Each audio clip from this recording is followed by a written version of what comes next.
बिस्मिल्लाहिर्रहमानिर्रहीम। अस्सलाम वालेकुम नादरीन, आप यूट्यूब चैनल देख रहे हैं। मैं इमरान खान। नादरीन, आज इमरान खान साहब को जेल में कैद हुए 3 साल मुकम्मल हो गए और ये एक स्पेशल वीलॉग है जो मैं आपके सामने रखता हूँ।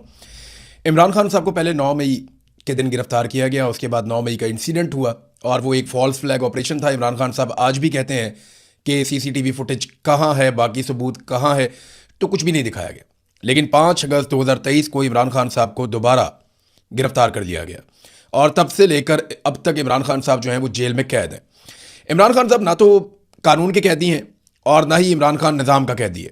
इमरान खान आसिम मुनीर का कैदी है और अपनी कैद के दौरान इमरान खान साहब ने कई मरतबा ये बात पाकिस्तान के मीडिया को और पाकिस्तान के शहरियों को बताई अपने पैगामात के ज़रिए से। मिसाल के तौर पर कुछ चीज़ें मैं आपके सामने रखता हूँ। 26/8/2025 यानी 26 अगस्त 2025 को, लगभग आज से 1 साल पहले, इमरान खान साहब ने कहा कि आसिम मुनीर में ताकत की बहुत भूख है, इसीलिए उसने बदतरीन आमरीत कायम कर रखी है। मुझसे माफ़ी का मुतालबा करने की बजाय आसिम मुनीर को मुझसे माफ़ी मांगनी चाहिए। 9 मई उसी ने करवाई है जिसने CCTV फुटेज चुराई है। इस वक्त 9 मई आसिम मुनीर की इंश्योरेंस पॉलिसी है। ये सब कुछ आसिम मुनीर करवा रहा है। इसमें ना कोई इखलाकियात हैं और ना इस्लाम की समझ है। आसिम मुनीर के लिए मेरा पैगाम है कि मुझ पर दबाव बढ़ाने के लिए चाहे मेरे ख़ानदान में से जिस मर्जी को कैद में डाल दो, मैं ना झुकूंगा, ना इस जुल्म को कबूल करूंगा। मैं अपनी हकीकी आज़ादी की जद्दोजहद हर हाल में जारी रखूंगा। ये इमरान खान साहब ने कहा। एक और पैगाम इमरान खान साहब का, आसिम मुनीर एक जहनी मरीज़ है। ये पैगाम भी इमरान खान साहब का आया और उसमें उन्होंने कहा कि जिसकी इखलाकी पस्ती की वजह से पाकिस्तान में आइन और कानून मुकम्मल तौर पर ख़त्म हो चुका है और किसी भी पाकिस्तानी के बुनियादी इंसानी हकूक़ अब महफूज नहीं है। मुझे और मेरी अहलिया को आसिम मुनीर के हुक्म पर झूठे मुकदमात में जेल में रखा गया है और शदीद तरीन जहनी टॉर्चर किया जा रहा है। मुझे मुकम्मल तौर पर एक सेल में बंद करके कैद तन्हाई में डाला हुआ है। 4 हफ्ते तक मेरी किसी एक इंसान से भी मुलाकात नहीं हुई और बैरूनी दुनिया से बिल्कुल बेखबर रखा गया। जेल मैनुअल के मुताबिक दी जाने वाली हमारी बुनियादी ज़रूरियात भी ख़त्म कर दी गई हैं। ये इमरान खान साहब ने कैद तन्हाई के हवाले से और जो आसिम मुनीर साहब ने उनके साथ किया उसके हवाले से तफसीलात के साथ बताया। ये जो पैगाम है ये दिसंबर 2, 2025 को इमरान खान साहब का पैगाम आया और ये आखिरी मरतबा इमरान खान की बहन की मुलाकात हुई थी इमरान खान साहब से। ये उस वक्त का पैगाम है। ये एक और पैगाम देखिए। इमरान खान साहब ने कहा कि मैं ये बात वाज़ेह तौर पर कह चुका हूं कि अगर मुझे या मेरी अहलिया को कुछ हुआ तो जनरल आसिम मुनीर इसके जिम्मेदार होंगे, लेकिन मुझे कोई खौफ नहीं है क्योंकि मेरा ईमान मजबूत है। मैं गुलामी पर मौत को तरजीह दूंगा। फिर इमरान खान साहब ने सहाफ़ियों से बातचीत करते हुए एक मरतबा यह भी कहा कि सारी कौम को पता है कि जनरल आसिम मुनीर मुल्क चला रहा है। मुझे तोड़ने के लिए उसने रेफरेंस दायर करवाए हैं। बुशरा बीबी को सज़ा दिलवाई है। मुझे और मेरी बीवी को कुछ होता है तो जनरल आसिम मुनीर जिम्मेदार होगा। London plan general Asim Munir और नवाज शरीफ के दरमियान था। कुछ जजेस को भी साथ मिलाया गया। जब मुझे गिरफ्तार किया गया तो पुलिस मेरे बेडरूम में दाखिल हुई, वहां से मेरा पासपोर्ट और चेक बुक्स भी लेकर चले गए। तो ये बहुत सारी चीज़ें इमरान खान साहब ने खुद बताई और बार बार बताई। मैं आपको इस तरह के 10 ट्वीट और पढ़ के सुना सकता हूँ या इमरान खान साहब के स्टेटमेंट आपको बता सकता हूँ जहाँ पे उन्होंने खुद कहा कि मैं आसिम मुनीर का कैदी हूँ, मेरे साथ ये जो कुछ भी किया आसिम मुनीर ने किया। और ये बात अक़वाम मुत्तहिदा भी मानता है, एमनेस्टी इंटरनेशनल भी मानता है, दुनिया भर का मीडिया, दुनिया भर के लोग जो तहकीकात करते हैं पाकिस्तान के अंदर इमरान खान के बदतरीन मुखालिफिन, वो अपने मुँह से कहते हैं कि इमरान खान आसिम मुनीर फील्ड मार्शल की कैद में है। इमरान खान किसी ऐसी कैद में नहीं है जो अदालत की वजह से है या कानून की वजह से है। ये मामला आसिम मुनीर का है और आसिम मुनीर इमरान खान साहब को तोड़ना चाहते हैं और इसलिए उन्हें कैद में रखा हुआ है, जबकि इमरान खान साहब टूटने के लिए तैयार नहीं है। अब इन 3 सालों में इमरान खान साहब को जेल में किस तरह की मुश्किलात का सामना करना पड़ा, रोंगटे खड़े कर देने वाली चीज़ें हैं। यानी ऐसा नवाज शरीफ कभी सोच भी नहीं सकता। नवाज शरीफ को कैद में मुशर्रफ ने भी डाला था, फिर ये नवाज शरीफ कैद में गया। जब नवाज शरीफ की अपनी सरकार थी उसके बाद ये वापस आया निगरान हुकूमत में, फिर जेल में चला गया। इमरान खान ने निकाल कर पाकिस्तान से बाहर, एक दफ़ा जनरल मुशर्रफ ने नवाज शरीफ को बाहर निकाला पाकिस्तान से, एक दौर में इमरान खान ने और जनरल बाजवा ने नवाज शरीफ को पाकिस्तान से बाहर निकाला जब मियाँ साहब के प्लेटलेट्स बहुत नीचे गिर गए थे। तो इमरान खान साहब को बतौर कैदी जिन मुश्किलात का सामना रहा इन 3 सालों में, वो आप ये देख लीजिए। इमरान खान साहब का नाम लेने पर, इमरान खान साहब का नाम लिखने पर पाबंदी लगा दी गई। इमरान खान साहब की शक्ल इन 3 सालों तक पाकिस्तानियों को नहीं दिखाई गई किसी भी मीडिया के जरिए से। अवाम ने ना तो इमरान खान साहब की आवाज़ सुनी और ना ही उनका चेहरा देखा। बार बार इमरान खान साहब कहते रहे क्योंकि उन्हें शौक है किताबें पढ़ने का, तो उन्हें किताबें फराहम ना की गई और उन्होंने दर्जनों मरतबा इस बात की शिकायत की। वर्जिश का सामान भी इमरान खान साहब को तरसा तरसा कर दिया गया। उनके घर का खाना उन्हें नहीं मिलता इमरान खान साहब को, उनकी मुलाकातें पार्टी लीडर्स से बंद हैं। वर्कर्स के साथ इमरान खान साहब की मुलाकातें बंद हैं। वकला के साथ इमरान खान साहब की मुलाकातें बंद हैं। इमरान खान साहब की फैमिली के साथ उनकी मुलाकातें बंद हैं। हत्ता कि जो इमरान खान साहब के ज़ाती मुआलजीन हैं उन तक के साथ इमरान खान साहब की मुलाकातें बंद हैं। अपने बच्चों के साथ जो टेलीफोन करने की उनको सहूलत मैसर होनी चाहिए बतौर कैदी, वो सहूलत भी कई कई महीनों के इंतज़ार के बाद उन्हें मिलती है। और गुज़िश्ता कई महीनों से इमरान खान साहब की अपने बच्चों से भी बात नहीं करवाई गई।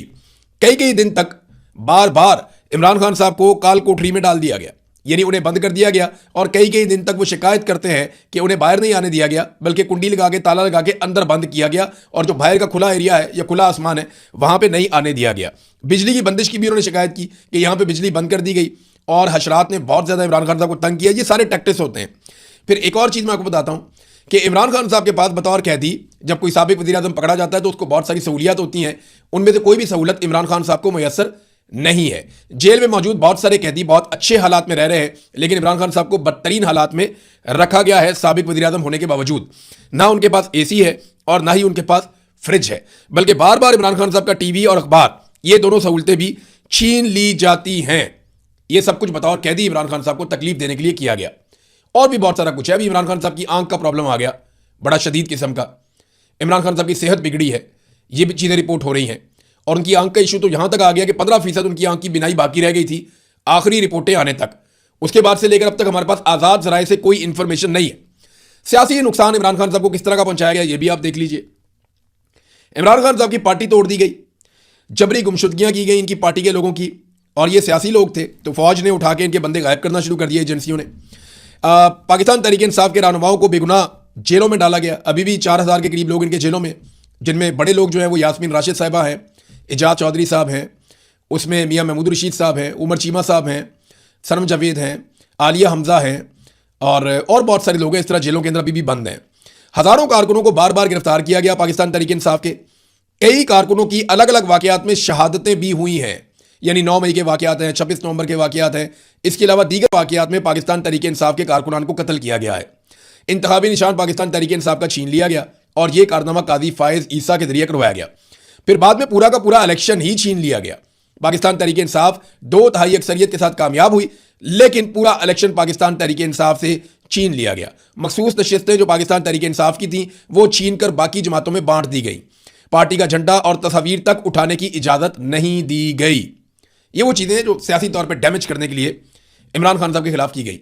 और फिर जो बंदा इमरान खान साहब का खड़ा होता था उसकी कौमी असम्बली की, सेनेट की या सूबाई असम्बली की नशिस्त कैंसिल कर दी जाती थी मुकदमात बनाकर, और फिर उसकी जगह पे दूसरी पार्टी के बंदे को लाया जाता था। ये सब कुछ किया गया। ये करना क्यों पड़ा, ये एक बड़ा सवाल है ना। देखिए, ये सब कुछ इसलिए करना पड़ा कि पाकिस्तान की मिलिट्री एस्टेब्लिशमेंट के अंदाजे गलत साबित हो गए।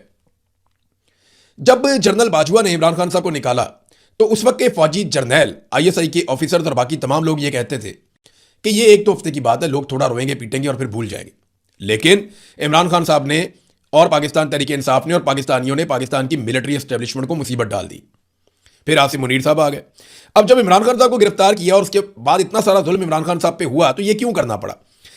इन्हें इस बात का अंदाजा था या इन्हें ऐसा लगता था, इनकी असेसमेंट थी कि 1 हफ्ते में या 2 हफ्ते में इमरान खान साहब को तोड़ लिया जाएगा। फिर रोते हुए इमरान खान साहब एक प्रेस कॉन्फ्रेंस करेंगे और वो ये कहेंगे, जनाब मैं माफ़ी चाहता हूँ पूरी कौम से, मैं माफ़ी चाहता हूँ पाकिस्तान की फौज से, पाक फौज जिंदाबाद, आसिम मुनीर जिंदाबाद। तो इस किस्म के नारे उन्हें लगता था कि जनाब इमरान खान साहब लगाएंगे। और ये दावे किए गए थे बाकायदा कि इमरान खान साहब नशे के आदी हैं, जनाब जब इनको नशा नहीं मिलेगा तो ये करेंगे तो वो करेंगे, ऐसा हो जाएगा। ये सब दावे पाकिस्तान की फौज और उनके ऑफिसर्स कर रहे थे, अपने सियासतदानों के जरिए करवा भी रहे थे। लेकिन ये अंदाजे गलत साबित हुए। जो लोग इमरान खान को तोड़ना चाहते थे वो जालिम सियासी जर्नैल, इमरान खान साहब ने उनका गरूर ही तोड़ दिया। इमरान खान ने यह मिथ तोड़ दी कि कोई उनसे लड़ नहीं सकता। वो लड़ा और उसने फौज के सियासी किरदार की पाकिस्तान में पहली मर्तबा धज्जियां उड़ा दी।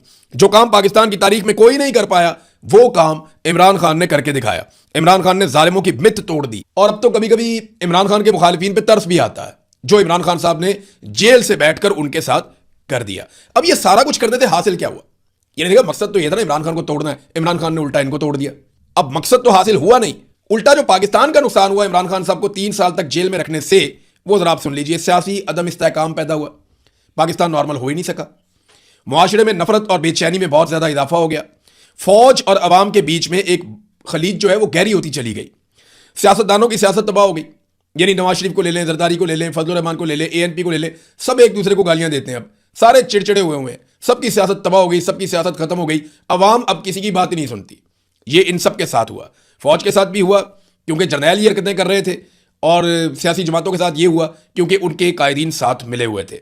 मुल्क की मईशत का भट्टा बैठ गया पूरी तरह से। दहशतगर्दी में पाकिस्तान में कई गुना इजाफा हो गया। अवामी उमंगों के खिलाफ फॉरेन पॉलिसी इन्होंने बनानी शुरू कर दी। यानी अब पाकिस्तान में लोग बात नहीं मान रहे, तो बड़े बड़े आकाओं को खुश रखना पड़ा कि इमरान खान को जेल में रखना है, तो अमेरिका को, यूरोप को, बाकी ममालिक को, अरब ममालिक को जो कहते हैं वैसे ही उनकी बात मानो। सरमायाकारी पाकिस्तान में लगभग खत्म हो गई। मल्टीनेशनल कंपनियां पाकिस्तान में दर्जनों की तादाद में भाग गई। महंगाई में कई गुना इजाफा हो गया। गुर्बत और बेरोजगारी में इजाफा हो गया। अवामी मंसूबे जितने भी थे बड़े बड़े, वो सारे के सारे बंद हो गए। पाकिस्तान से बड़े पैमाने पे नौजवान मुल्क छोड़कर भाग डल गए। और इतना बड़ा ब्रेन ड्रेन पाकिस्तान से तारीख में कभी नहीं हुआ जितना बड़ा इन 4 सालों के अंदर हुआ। इंसानी हकूक की बदतरीन पामालियां की गई। पाकिस्तान की पूरी दुनिया में इन पामालियों की वजह से बदनामी हुई। अदलिया और पार्लियामान समेत मीडिया और बहुत सारे और शोबों को यरगमाल बना लिया गया। आइन का हुलिया मुकम्मल तौर पर तबाह कर दिया गया। ये वो सारी चीजें हैं जो पाकिस्तान को मिली इस जिद के नतीजे में कि इमरान खान को जेल में रखना है। और याद रखिएगा, ये तो अभी एक शुरुआत है, आप आगे देखते जाइएगा। ये जो आग लगाई है इमरान खान की मुखालफत में और जिद में बुग़्ज़ से भरे हुए चंद लोगों ने, वो आग पाकिस्तान को और कितना नुकसान पहुंचाती है। नाजरीन, अब बड़ा सवाल यह है कि क्या आसिम मुनीर इमरान खान साहब को रिहा होने देंगे? तो जवाब यह है कि फिर मैं आपको बताऊं कि इमरान खान किसी अदालत के कैदी नहीं है। इमरान खान कानूनी नुक्ता नज़र से जेल में अगर बंद होते तो अब तक रिहा हो जाते, उनके वकील केस लड़ लेते। लेकिन यहां पे तो पूरी की पूरी अदालतें तब्दील कर दी गई हैं। तो इमरान खान साहब कैदी हैं आसिम मुनीर के, और आसिम मुनीर इमरान खान साहब को कभी भी रिहा नहीं होने देंगे। ये बात मेरी आप याद रखिएगा और पल्ले बांध लीजिए कि आसिम मुनीर इमरान खान को कभी नहीं छोड़ेगा। अगर छुड़वाना है तो छुड़वाना पड़ेगा। ऐसा नहीं होगा कि वो प्लेट में रख के इमरान खान वापस कौम के हवाले कर दें, ऐसा नहीं होगा। पाकिस्तानियों को यह जिम्मेदारी उठानी पड़ेगी, क्योंकि इमरान खान अपनी जात के लिए नहीं, पाकिस्तानियों के लिए जेल काट रहा है। वो अकेला पूरे पाकिस्तान की जंग लड़ रहा है, इस उम्मीद पर कि एक दिन पाकिस्तानी जरूर आएंगे और उसके साथ मिलकर लड़ेंगे। बस वही दिन होगा जब पाकिस्तानी अपनी हकीकी आज़ादी हासिल कर लेंगे। मैं इस वीलॉग के आखिर में पाकिस्तानियों को सिर्फ एक बात कहना चाहता हूं कि आपके पास बहुत ज़्यादा वक्त नहीं है। कल पछताने से बेहतर है कि आज निकलो, अपने हक के लिए लड़ो, जमहूरियत और इंसानी हुकूक के लिए, अपनी और अपने बच्चों की आज़ादी के लिए एक साथ मिलकर लड़ो, वरना बारी बारी सबकी बारी। वो अकेला शख्स मुल्क में मुसल्लत माफिया से अकेला लड़ने का वादा पूरा कर रहा है। इमरान खान ने कहा था कि मैं अगर अकेला भी रह गया तो मैं इनसे लड़ूंगा, मैं अपने खून के आखिरी कतरे और अपनी आखिरी सांस तक इनसे लड़ूंगा। और इमरान खान लड़ा है, और क्या खूब लड़ा है, पूरे जी जान से लड़ा है। याद रखिएगा, वो अकेला लड़ तो सकता है मगर अकेला जीत नहीं सकता। जीतने के लिए सबको लड़ना होगा। अब तक के लिए इतना ही। अपना ख्याल रखिएगा। अल्लाह हाफिज।